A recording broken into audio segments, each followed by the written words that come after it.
The harsh sound of the floor polisher screaming across the imported marble was the only thing keeping Roseline awake. Her eyelids felt like sandpaper, and the humid, perfume-saturated air of the Grand Crystal Hotel lobby in Miami's Brickell district did nothing to clear the fog of exhaustion clinging to her brain.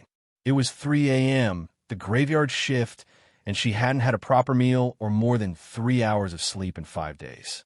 Her small body, powered only by stale coffee and sheer terror, pushed the heavy cleaning cart through the silent, endless hallways. She was thinking about the letter.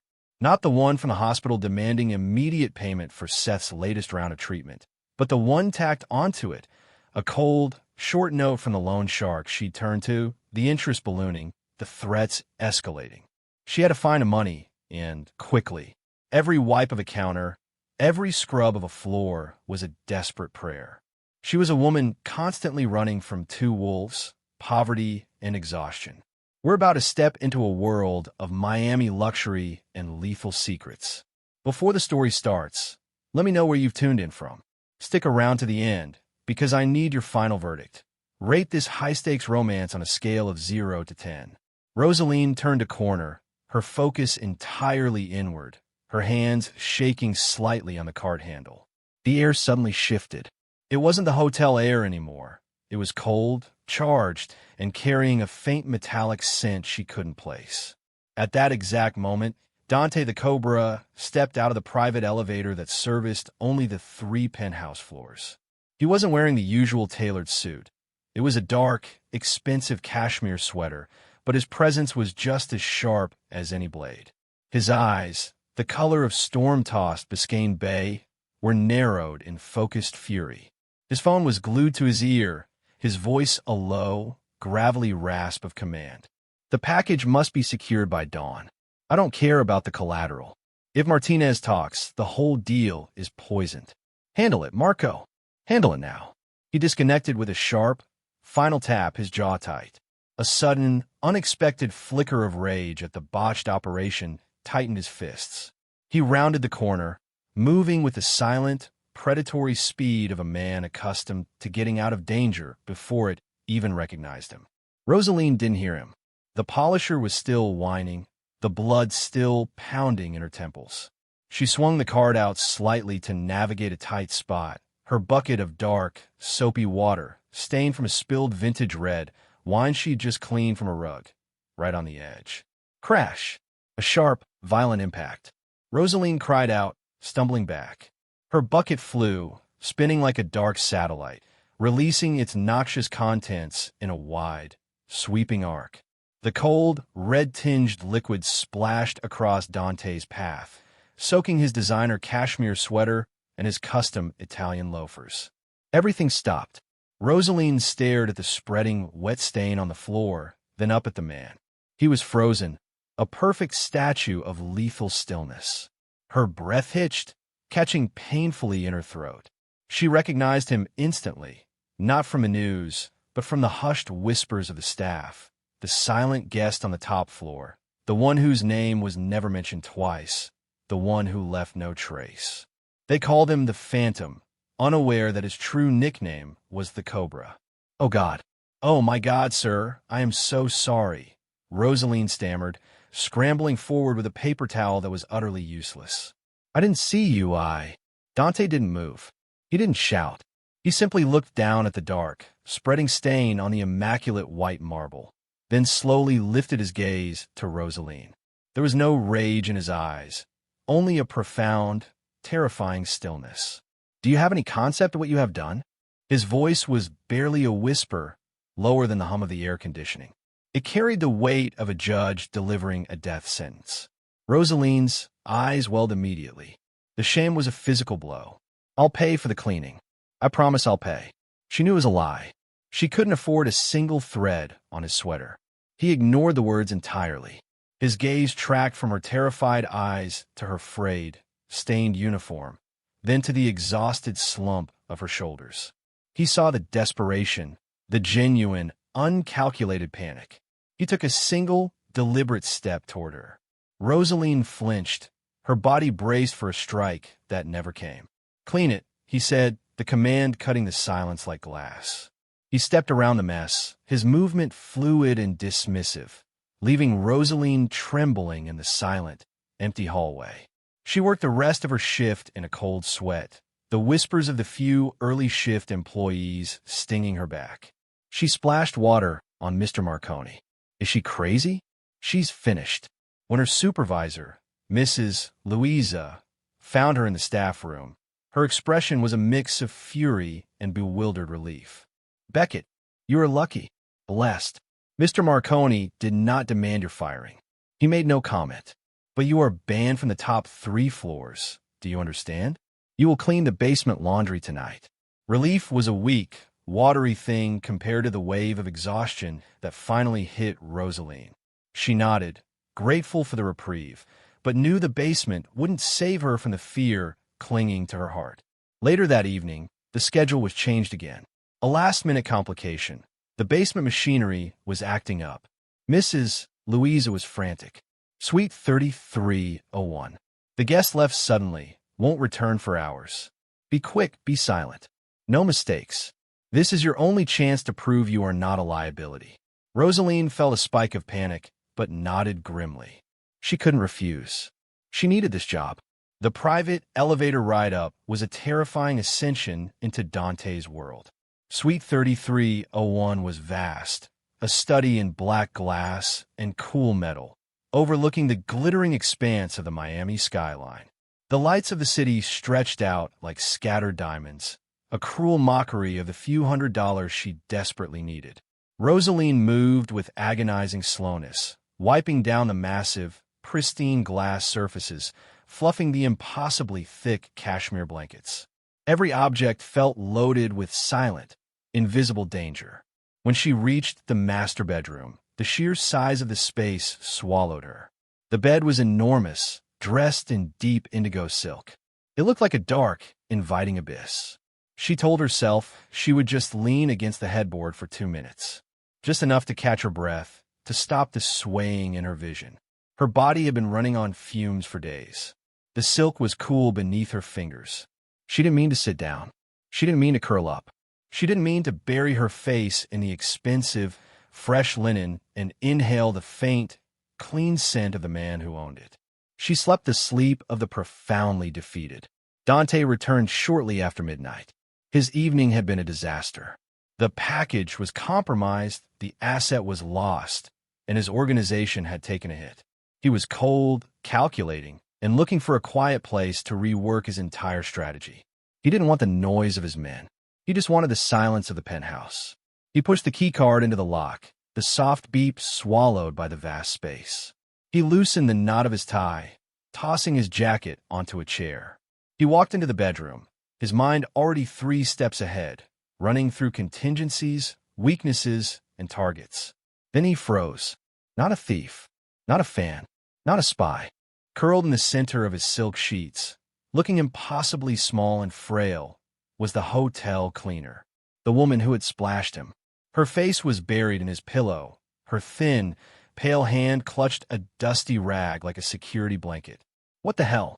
His blood ran cold. This wasn't bad luck. This was incompetence of a criminal magnitude. If she was a plant, she was the best disguised one he'd ever seen. If she was just a cleaner, her presence here was an open threat to every seeker in the room. Dante crossed the room in 3 silent strides. He grabbed her shoulder, not gently, but with a firm grip, and shook her hard. Roseline shot awake, emitting a choked, desperate cry. Her eyes, wide and dilated in the darkness, immediately filled with hot tears. She scrambled backward, tripping over her own feet, collapsing onto the floor beside the bed. No, I didn't mean to. Sir, please, I didn't mean to. She was hyperventilating, the sheer terror of being caught in such a vulnerable position overriding all reason. Dante's voice was the sound of fractured ice. Get up, now. What is the meaning of this? Are you a fool? A thief? I was tired, she whispered, the words catching in her throat, thick with shame. I didn't even realize. I just sat down for a second. Please, Mr. Marconi, please don't fire me. I need this job. My brother. He watched her. Her terror was genuine, palpable. Her body language screamed exhaustion, not malice. He recognized the look in her eyes, the desperation of someone pushed past the point of human endurance. It was a look he hadn't seen since he was a child, watching his own mother work herself ragged. The rage, which had been boiling moments ago, cooled into a strange, analytical curiosity. "Your name?" he demanded. "Roseline. Roseline Beckett." "Roseline," he repeated, testing the sound. It was soft, sharp. "You chose the one place in this hotel where you knew you shouldn't be." "What?" "I told you, sir, I was tired. I thought I had 5 minutes." He stepped back, crossing his arms. The movement pulled the cashmere sweater tight across his chest, emphasizing his intimidating physique. "You have compromised my security, my privacy. You know what people like me do to people who trespass." She lowered her head until her forehead nearly touched the carpet. "I understand. Just, please don't hurt my brother." "It was only me." He stared at the vulnerable crown of her head. Hurt her brother? That was a leap that confirmed her fear was rooted in something far deeper than just a cleaning job. He sighed, a sound of irritation and reluctant dismissal. "Get out," he ordered, the word quieter, but carrying a terrible finality. "Go, and you will never, ever step foot on this floor again. If I see you, you are finished, and I promise you, finished means more than losing your job." Roseline scrambled to her feet, stumbling, clutching her worn rag. She didn't dare meet his eyes. She fled, the door clicking shut behind her with the sound of a closing trap. Roseline didn't slow down until she reached the safety of the staff locker room, her heart still trying to hammer its way out her chest. She sank onto a bench, burying her face in her hands, the scent of expensive linen and his subtle, clean cologne still lingering on her skin. She was alive. She wasn't fired, but the shame was unbearable. The next morning, the whispers were louder, sharper. She didn't get fired. The Cobra let her go. What is she doing there? But the story didn't end there. Mrs. Louisa intercepted Roseline near the kitchen entrance, her face pale, her clipboard shaking. "Beckett, you are a curse and a miracle. He asked for you." Roseline froze. "What?" "Suite 3301. Mr. Marconi wants you back. Only you. Room service, coffee, exactly at 8 a.m. "No, ma'am. I can't. He banned me. He said—" "I don't care what he said. He is the guest. You are the staff. You will deliver the tray. You will be silent, and you will come straight back. And you will not, under any circumstances, fall asleep on the furniture. Do you understand me?" Roseline nodded, her stomach doing slow, agonizing flips. Why? Why would he do this? Was it a trap? Was he testing her? She pushed the cart to 3,301, her hands slick with nervous sweat. She knocked once quietly. Dante opened the door himself. He was dressed in a sharp black suit, his tie clipped a sliver of platinum. He looked less like a man and more like a carefully constructed weapon. His expression was utterly unreadable. "Come in," he said, stepping aside. The suite was bathed in morning sunlight, the ocean view ridiculously bright. Roseline placed the tray on the sleek glass table, her gaze fixed on the mahogany floor. "I'm sorry again, sir, for the trespass." Dante finished for her, picking up a china cup. "Yes, you have a terrible habit of being where you shouldn't be." Silence hung heavy. Roseline waited, ready to flee. "You didn't get fired," he stated, watching her reaction over the rim of the cup. "No, sir. I am fortunate." "Fortunate," he repeated, a hint of something that might have been amusement touching his lips. "Why? Why did you think you were so valuable that I would spare your job after you compromised my security?" Roseline finally looked up, finding a flicker of courage fueled by desperation. "I didn't think I was valuable, sir. I thought you saw someone who was desperate, who was losing a fight. I thought you had a moment of pity." Dante set the cup down sharply. The sound echoed in the massive room. "I do not know pity, Roseline. I know weakness, and I exploit it. But I also know truth when I hear it." He walked over to a small leather portfolio and pulled out a simple, crisp white envelope. He walked back to her and placed it in her trembling hands. "This is not a tip. This is a payment. For every minute you wasted my time, Every dollar I lost because I was distracted by the sheer idiocy of finding a cleaner in my bed. Take it, and don't speak of it. Roseline looked at the envelope. It felt thick. She nodded, her throat too tight to speak, and quickly left the suite, fleeing the intensity of his gaze. Later, in the staff room, she opened it. $5,000 in clean, crisp $100 bills. More than she made in 3 months. Her hand shook violently. This was enough to pay the loan shark and buy Seth a month's worth of medication. It was a lifeline, but it tasted of ash. Nothing comes for free from people like him. She tucked the money deep into her uniform pocket, resolving to earn it back somehow, to pay him with service and silence. The encounters became a strange, silent ritual. Every morning, Roseline would deliver the coffee. Sometimes Dante was on the phone, his voice sharp and menacing in a language she didn't recognize. Sometimes he was staring out at the Miami coastline, utterly still, his back to her. He never demanded sex. He never flirted. He just demanded her presence, an odd, quiet anchor in his world of chaos. But the whispers grew venomous. The other hotel staff, the waitresses and the other cleaners, saw the pattern and made their own dark assumptions. She's his mistress. The Cobra keeps her for his pleasure. Look how clean her uniform is now.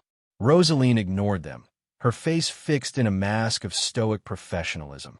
The $5,000 kept Seth safe for now, but the emotional cost of these meetings was staggering. One afternoon, Dante called her up again, not for coffee, but for a delivery. She brought up an ornate, carved wooden box that had arrived for him. He dismissed the delivery man and motioned for Roseline to stay. He was sitting at his vast, curved desk, a holographic map of the Caribbean floating over the surface. He immediately cleared it when she entered. "Sit," he commanded, pointing to a chair. Roseline hesitated, then sat lightly, ready to bolt. "Tell me, Roseline," he began, his voice surprisingly neutral. "What do you do with money?" The question threw her. "I pay for my brother's care. Medicine. Food. Rent." "No," Dante corrected. "I mean, what do you do with your money? The money for you. What do you buy that isn't a bill?" She stared at the floor. "I buy time. To study. I wanted to be a nurse. I got accepted into a community college program, but then Seth got sick. So I buy time." Dante leaned back, studying her, not with hunger, but with fierce, intellectual curiosity. "You trade your life, your sleep, your future, for a boy who needs constant care. That is not weakness, Roseline. That is a kind of power I respect." Roseline flushed and used to his intense observation. "It's just life, sir. It is a choice," he countered. "A path. And now you are on my path." He paused, reaching into a hidden compartment in the desk. He pulled out a small, velvet box. "When I was a boy," he said, his voice dropping slightly, "I had nothing. My mother worked in a fish market, scrubbing scales. She used to tell me that poverty steals your dignity before it steals your breath." He opened the box. Inside lay a necklace, a thin, elegant silver chain with a simple, polished stone pendant, nothing flashy. "She told me never to take charity, but always to accept something that reminds you of your own worth." He closed the box and pushed it across the desk toward her. "This is not charity. This is an exchange. For the hours of silence you give me, for the truth you showed me. Wear it, not on the outside, but wear it." Roseline stared at the box, her heart hammering against her ribs. She couldn't accept it. It was too personal. Too much. "Mr. Marconi, I can't. It's too much." "It is nothing," he dismissed, looking at her with a directness that demanded compliance. "Wear it, Roseline, or the next time you disappoint me, I will consider you a threat." This was the core of Dante, a ruthless demand couched in a vulnerable gesture. She knew that refusal was more dangerous than acceptance. She took the box, her fingers brushing his. "Thank you, sir," she whispered. "Dante," he corrected. "Use my name. Next time. Now go." Roseline hurried out, the box hot in her hand. She slipped the necklace on in the elevator, tucking the simple pendant beneath her collar. It was cold against her skin, a quiet secret. The silent truce between the cleaner and the Cobra stretched over 3 weeks. Roseline wore the necklace every day. She still feared him, but a strange, protective wall had formed around her. Dante never touched her, never raised his voice, but his demands for her presence escalated. Now, he sometimes insisted she stay for 20 minutes, simply sipping tea while he worked, the only sound a click of his expensive pen or the distant hum of the city. This forced proximity was doing strange things to them both. Roseline saw beyond the ruthless surface. She saw the weariness in his eyes, the absolute solitude of his life, the way he never slept more than 4 hours. Dante, in turn, saw the fire beneath her exhaustion, the dignity that refused to break. Then came the storm that was Hilda Marconi. Dante was in the middle of a delicate, heavily coded video conference about a shipping manifest when the door to Suite 3301 was thrown open, not by a hotel worker, but by a sharply dressed woman with eyes that mirrored Dante's own, only colder, steelier, and decades older. This was his great-aunt, his mother figure, the woman who ran the shadows of the organization. Dante. Hilda's voice was a low, dangerous purr, utterly out of place in the sterile suite. You ignore my calls for a week, and I find out you've booked your private jet indefinitely? What childish game are you playing in Miami? Dante disconnected the call instantly, his face a mask of annoyance. Hilda, this is my private time. I'm busy. Hilda glided into the suite, her gaze sweeping over the room. The two untouched teacups on the table, the faint scent of lemon polish, and a faint, sweet floral perfume that wasn't hers. She noted the softness around Dante's jawline, the slight relaxation in his shoulders that hadn't been there a month ago. You are distracted, my dear boy. Not busy. She reached out and delicately picked up a stray, brown hair from the white couch pillow, a hair that was clearly not hers or Dante's. She looked at him, her eyes narrowing into dangerous slits. Is there a woman? A distraction? You know how dangerous this is. There is no woman, Dante lied smoothly. It was room service.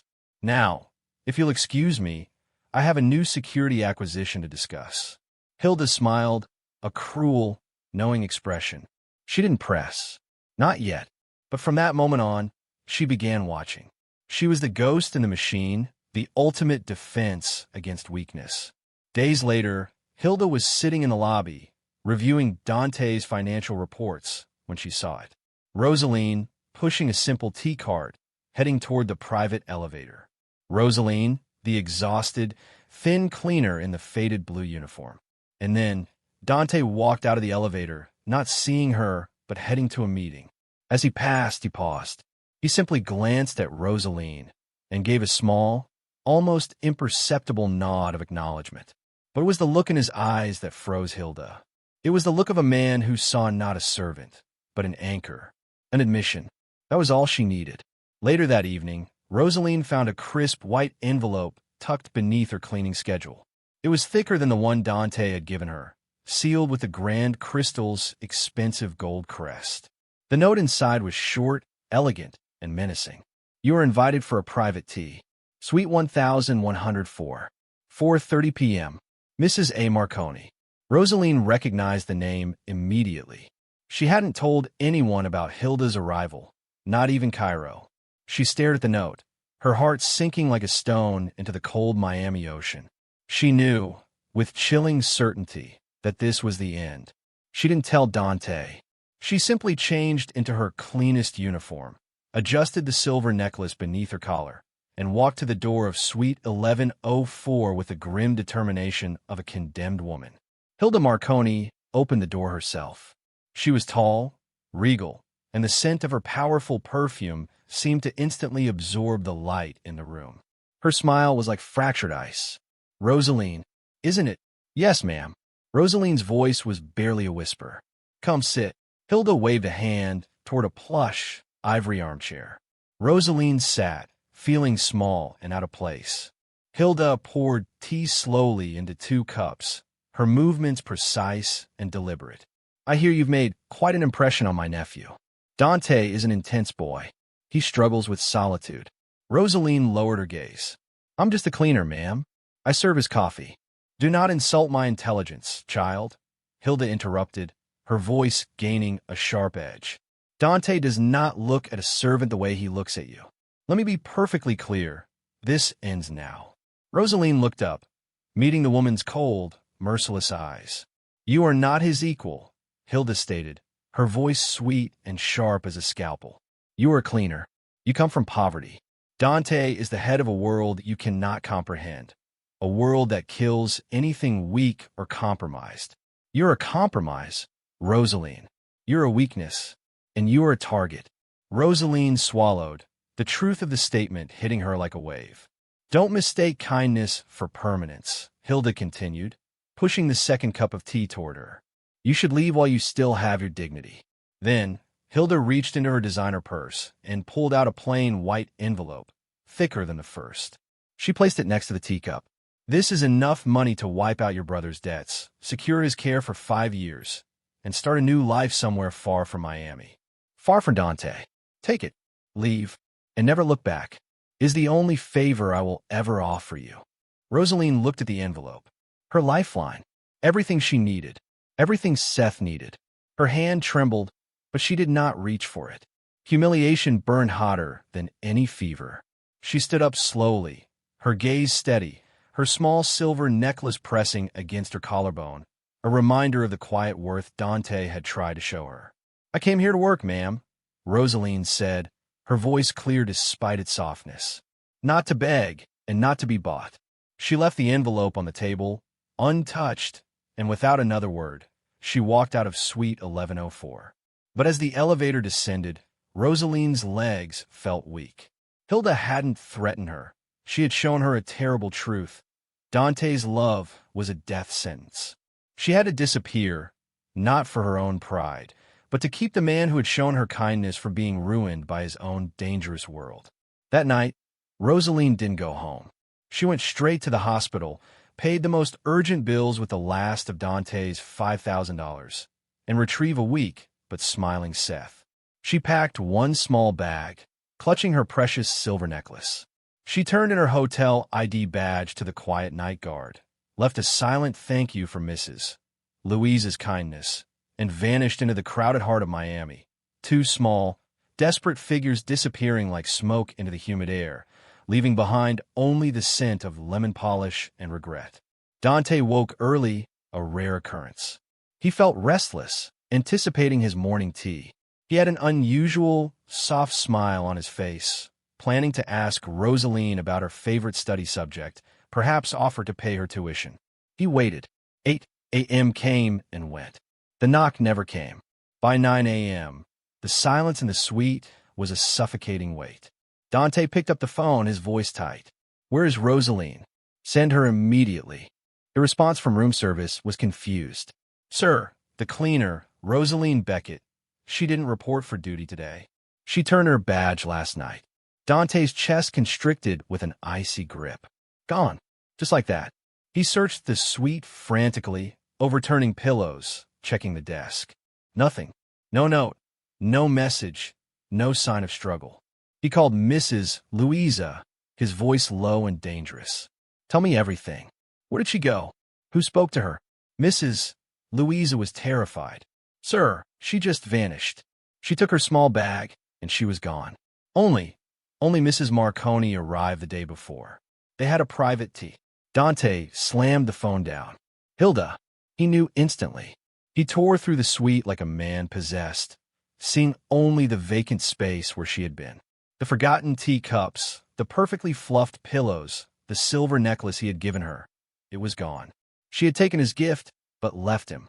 He found one thing, a small, clean indentation on the surface of his mahogany desk, where she had briefly placed a folded note. He picked it up. Empty. Dante sat alone in the dark, staring out at the cruel, glittering lights of Miami. The city looked meaningless without her quiet presence.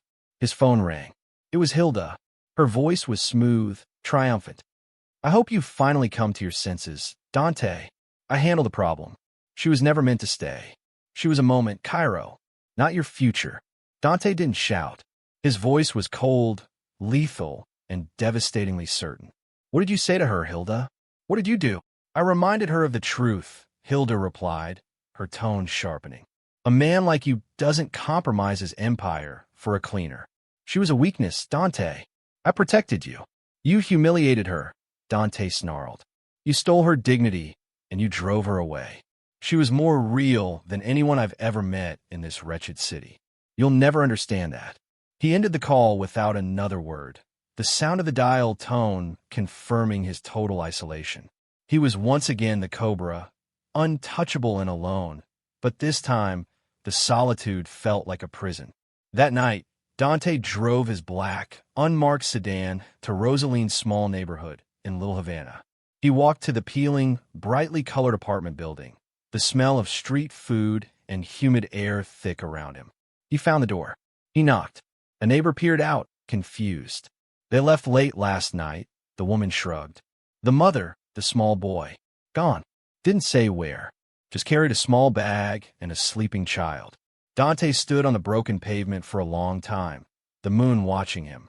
He had lost deals before, lost assets, lost friends, but never like this.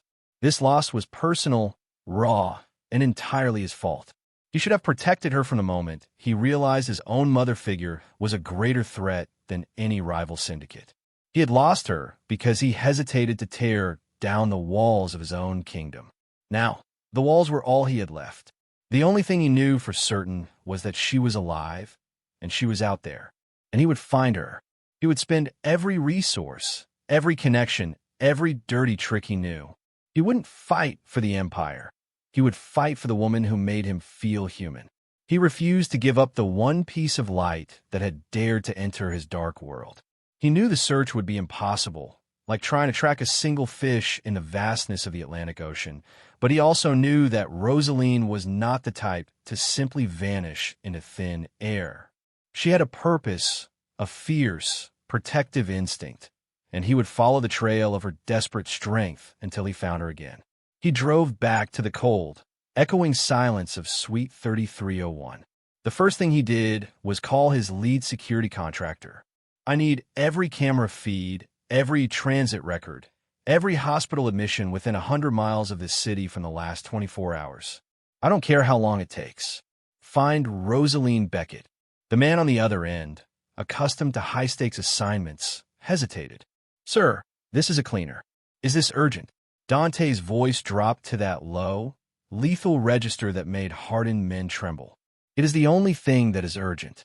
Find her, or consider yourself unemployed, and possibly worse.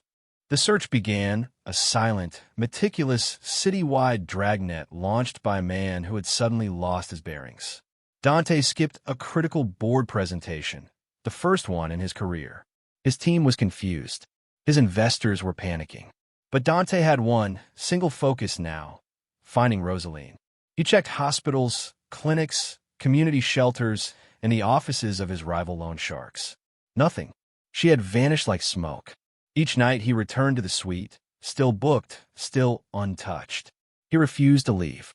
The room reminded him of her. The faint jasmine scent of her presence, the ghost of her small body asleep on his sheets, the teacups they had shared. He sat by the window, staring out at the Miami skyline, the glittering lights a cruel mirror of his solitary existence. He muttered her name into the silence, testing the sound, letting the loneliness wash over him. He realized that wealth had insulated him from consequence and emotion, but Roseline's departure had stripped him bare. She had been the single, true thing in his life, and he had carelessly allowed her to be driven away. He was the Cobra, yes, but without her, he was just a shell of a man, coiled and empty. His obsession grew, turning into a desperate, feverish quest. He wouldn't eat. He wouldn't sleep. He would only search. He knew Roseline was too smart, too resilient to stay gone forever. She was fighting for something. He just needed to figure out where she would make her stand.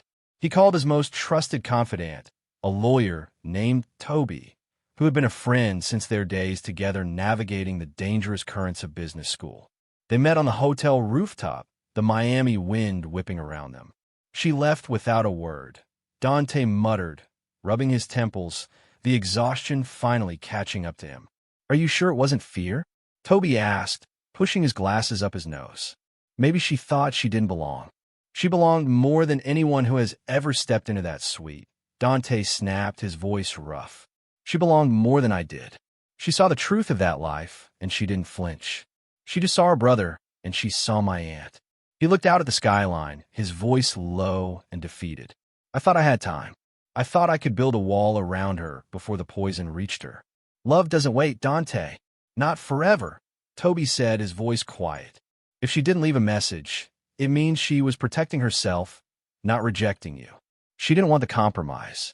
Dante stared at the distant lights, the anger in his chest giving way to a sickening realization. I should have known Hilda would move against her. I was too slow. I allowed my past to destroy my future. That night, Dante drove back to Roseline's old street again. The rusted door was still locked. A child's toy sat forgotten in the dirt. A small, chipped wooden train. He sat on the broken step for hours, phone in hand, hoping, praying for a message. None came. But the next morning, a small envelope arrived at the Grand Crystal's front desk. It was unmarked, no return address, just his name written in a delicate, familiar script. He opened it slowly, his hands trembling, a rarity for him. Inside lay a note, short and direct. You gave me hope when I had none, but need to find my own strength before I can stand beside you. Dante stared at it, his heart hammering against his ribs. She was alive. She was still out there.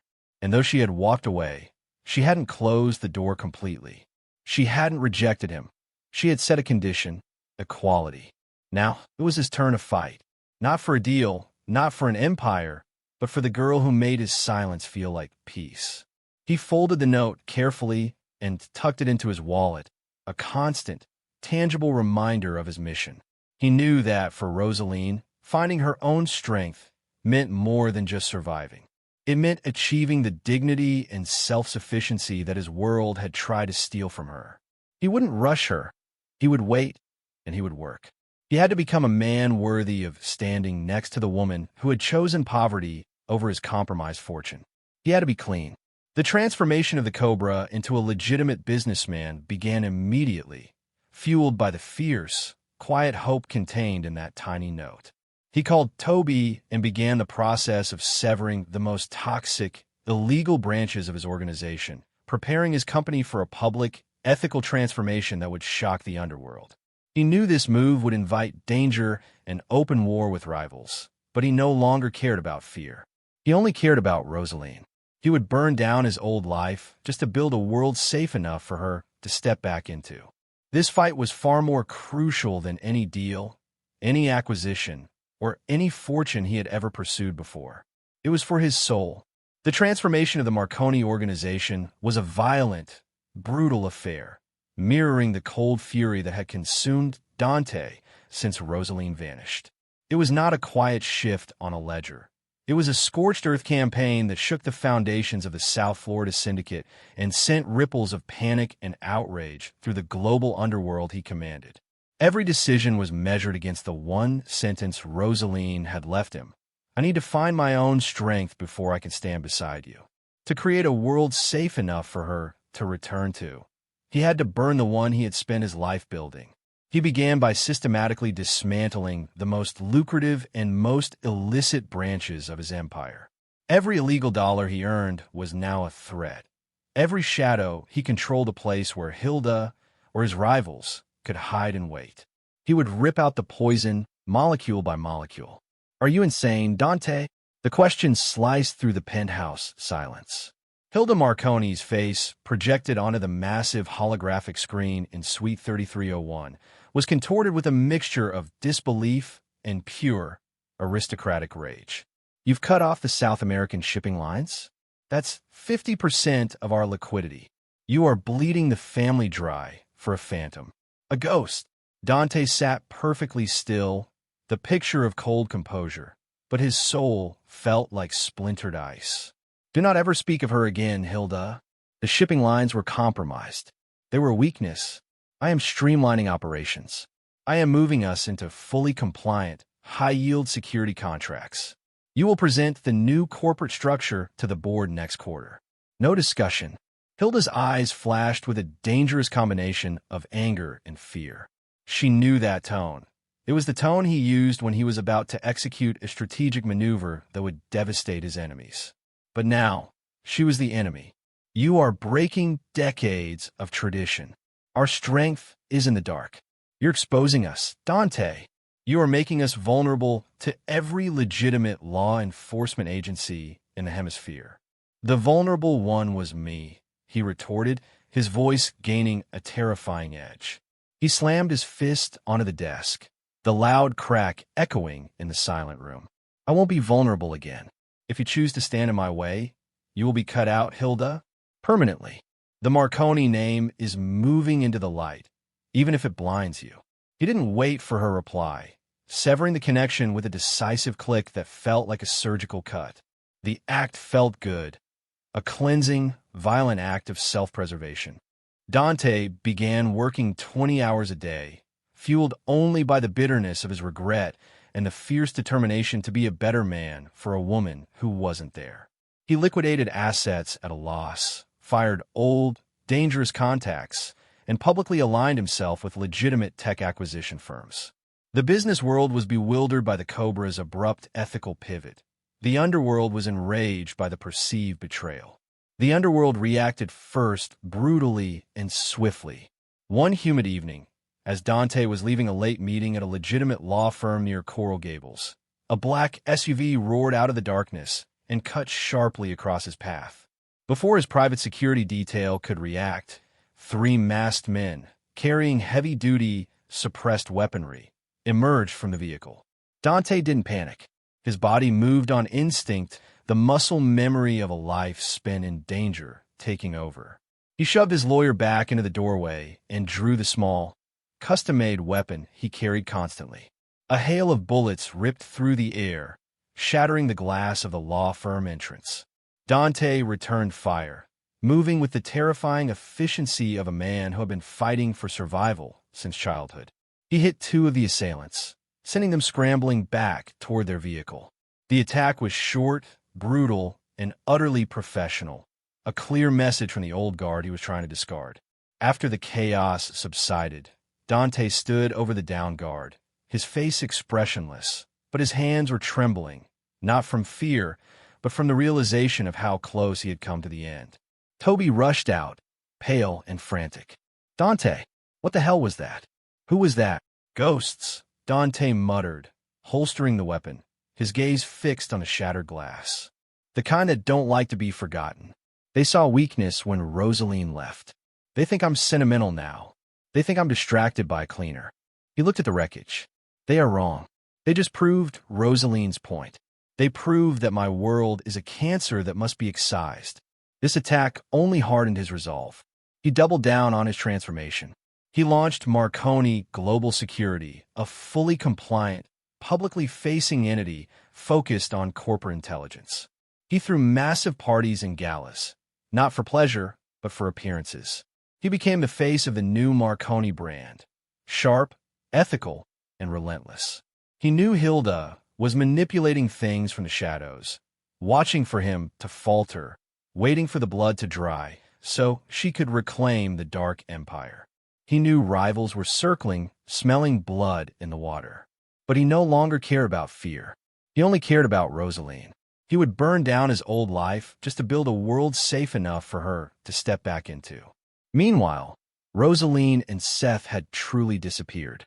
They were living in a small, forgotten apartment complex on the fringes of Miami, far from the polished glitz of the coastline, in a neighborhood invisible to the high society world. They lived on the last scraps of Dante's money, supplemented by Roseline's meager income cleaning private homes far outside the hotel network. Seth, now stable but still frail, was happy. He loved the small, dusty playground outside their window and the warm, simple meals Roseline cooked. He was her anchor, her reason for existing. But Roseline was terrified. Every shadow was a threat. She constantly checked the local news, reading the cryptic business section, desperate to know if her departure had protected Dante or endangered him further. The articles were vague, mentioning sudden strategic restructuring and unforeseen liquidity challenges within the Marconi empire. She knew those sterile words masked violence and betrayal. She felt the crushing weight of her decision every day. She missed the quiet intensity of Dante's suite, the strange security of his presence, the way he looked at her not with judgment, but with curiosity. She missed the man who had looked past her uniform and seen her future. She missed the man who was capable of such immense, frightening darkness, but had shown her such unexpected, luminous kindness. She looked at the small, silver necklace, which she still wore constantly, hidden beneath her simple cotton blouses. It was the only tangible thing that connected her to that terrifying, luxurious life. It was her reminder that she was worthy of more than just survival. "Are you sad, Roseline?" Seth asked her one night, his small voice cutting through the silence as she patched a hole in his shirt. Roseline forced a smile. "No, my darling. I'm just busy. I'm building us a quiet life. A safe life." "But you stop smiling when you look out the window," Seth observed, with the brutal honesty of a child. "You look like you're waiting for someone." Rosaline's hand froze on the needle. Waiting. Was she? She felt a hollow ache in her chest, a profound sense of incompleteness.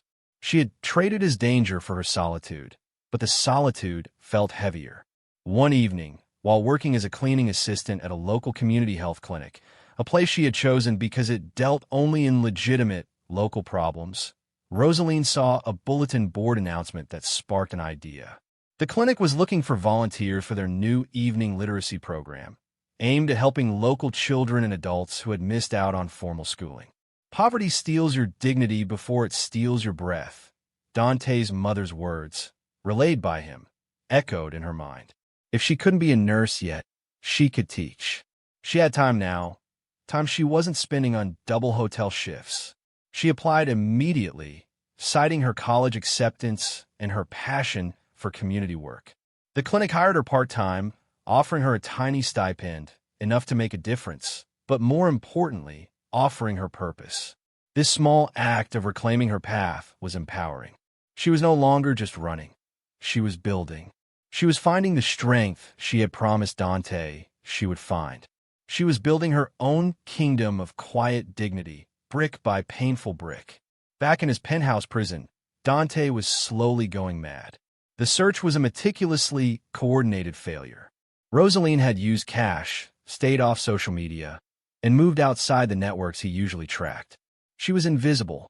The Cobra, master of information, was powerless against the simple, deliberate silence of a woman who wanted to be lost.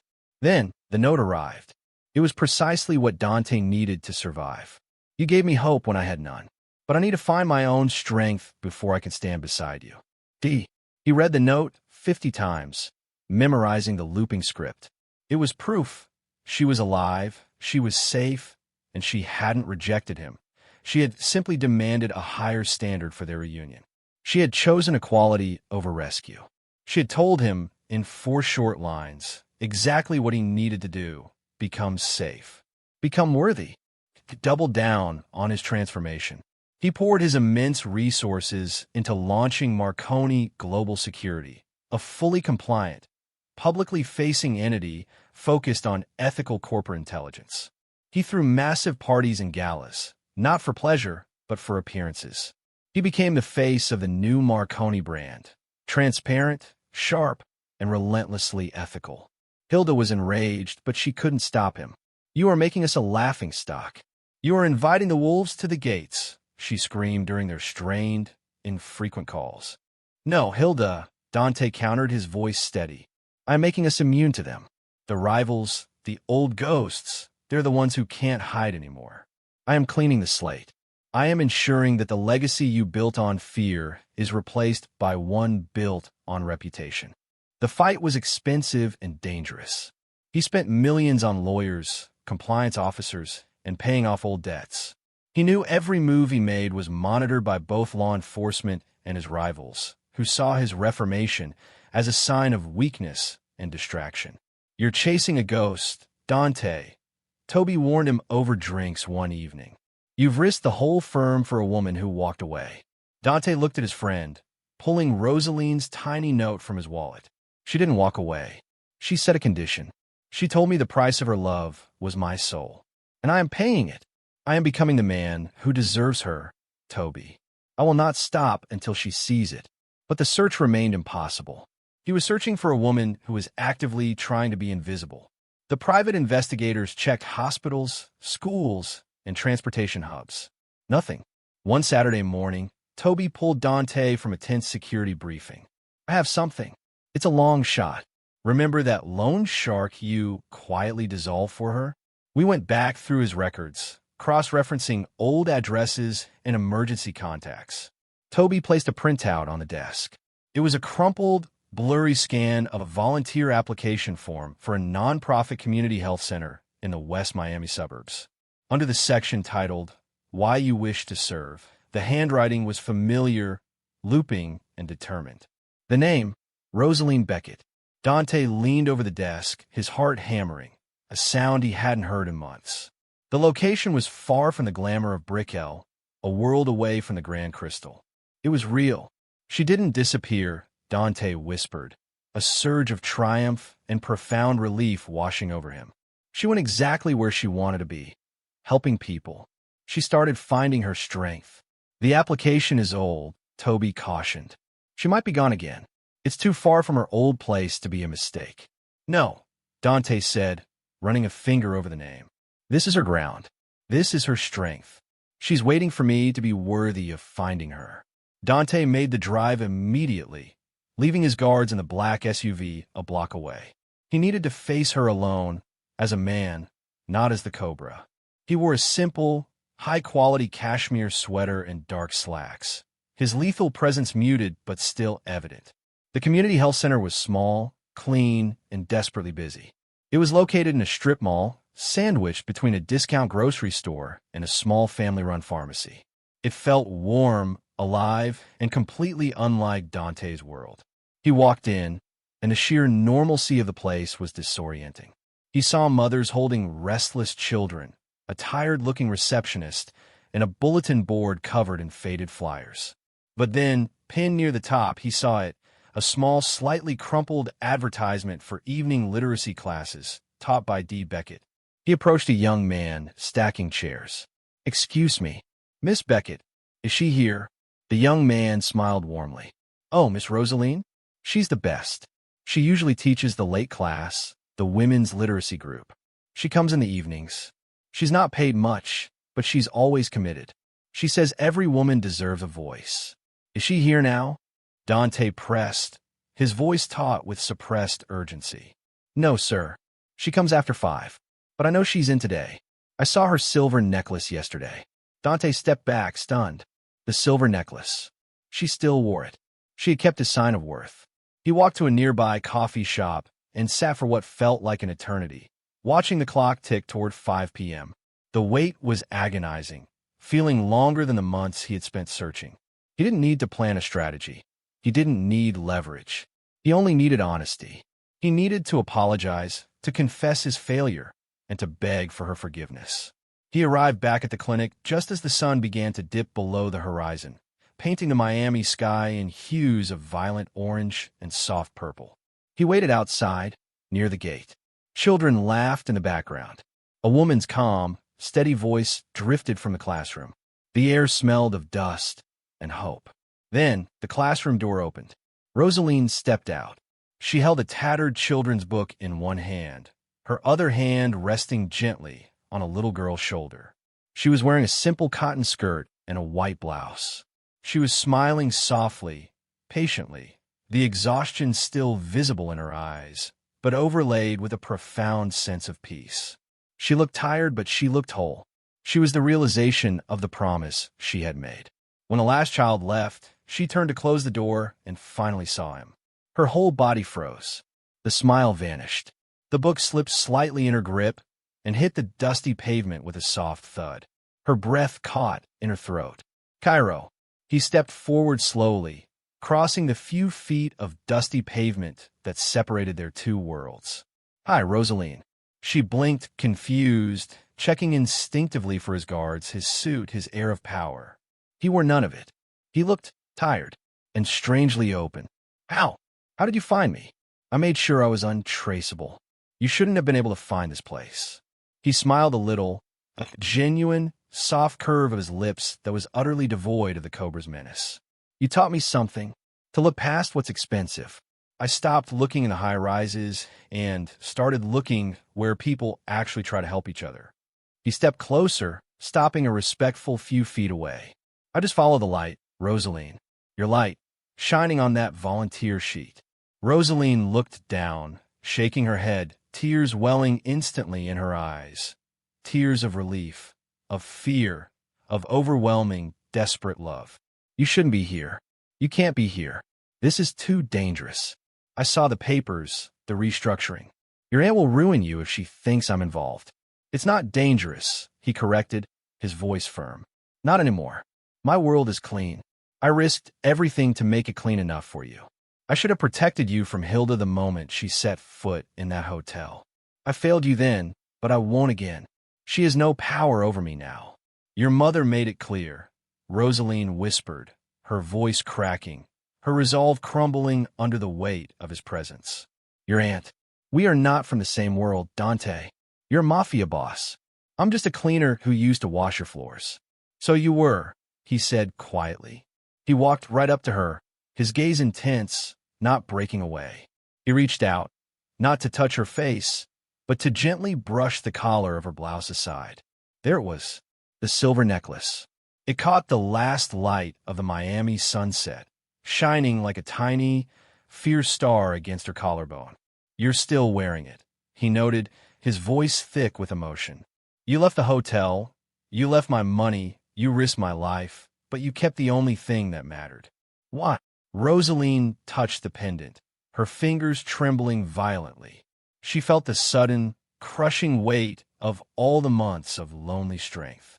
I told myself to throw it away, she whispered, her facade finally cracking. So many times, because it reminded me of the terrifying place you come from. But I couldn't, because even when I left, I realized. Her voice failed. She met his gaze, and all the months of exhaustion, fear, and lonely strength came rushing out in one shattering admission. I still loved you. Dante closed the final, agonizing distance between them. He didn't grab her, he didn't demand. His hands reached for her, not to capture her, but to hold her steady, gently cupping her face, his thumbs wiping the fresh tears from her cheeks. And I never stopped loving you, Roseline, he confessed, his voice husky, raw with the hard-won peace of a man who had faced his own destruction and survived. I was a ghost, Roseline. You were the only real thing in my life. You forced me to choose the light. They stood there in silence, surrounded by the ordinary sounds of the closing community center, the sky turning a magnificent, bruised gold behind them. Finally, Roseline stepped back slightly, her eyes still wet, but her voice now steady. So what now, Dante? I found my strength. I'm not that exhausted cleaner anymore. I'm not running. He took her hand, his touch surprisingly gentle and warm, a stark contrast to the Cobra he used to be.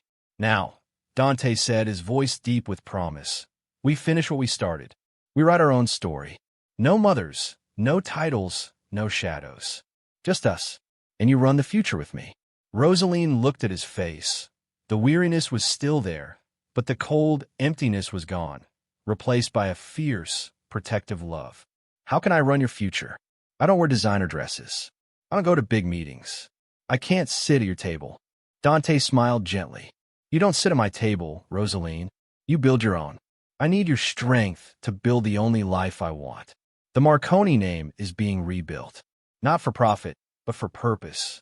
The world needs to see that the Marconi name can do good. Will you run it, Roseline? Will you run my future with me? I need you to be the moral compass of the Marconi Foundation, to ensure the money goes exactly where people like Seth need it most. She looked at his face, at the man who had torn down his empire to be worthy of her dignity. She knew this was the only way it could ever work. She wasn't being saved. She was being chosen to lead. Yes, she whispered, her voice firm, resolute. I will. He pulled her close then, their embrace a silent promise that transcended class, fear, and past sins. He was holding her, but she was holding him steady. They didn't rush back to the city. For the first time in his life, Dante felt no urgency, no schedule to keep, no deal to close. They stayed in the quiet, simple suburb for a few weeks, renting a small, nondescript condo nearby. It felt safer, warmer, more real than the cold glass tower of the Grand Crystal. He walked barefoot down the dusty roads with Seth, chasing butterflies in a small, neglected park. He helped Roseline wash dishes by hand in the tiny sink of her apartment, and he laughed a genuine, unrestrained sound when he dropped a cheap plastic plate.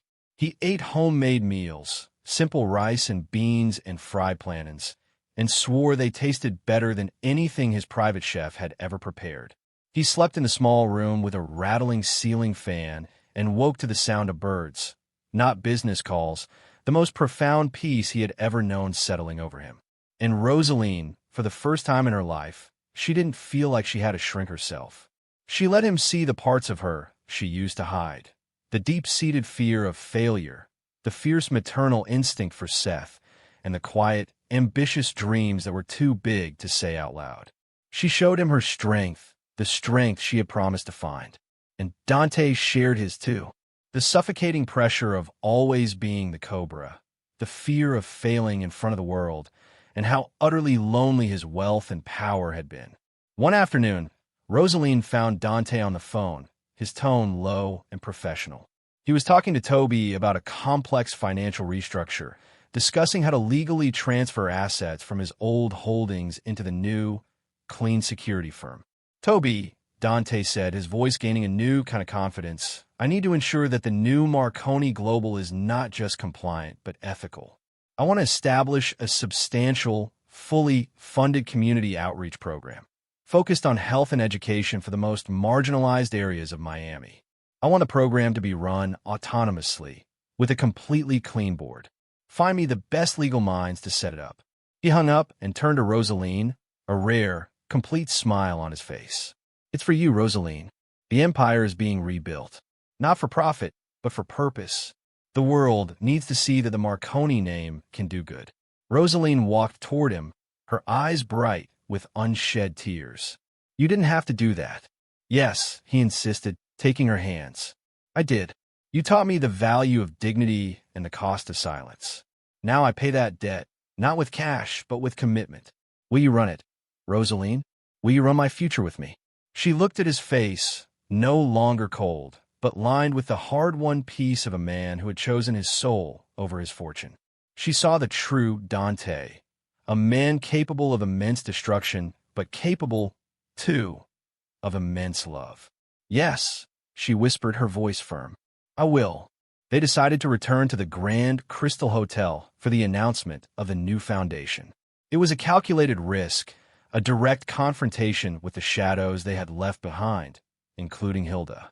But they both knew they had to face the past and the place where their future had begun. They had to return to the site of her humiliation and turn it into the site of their triumph.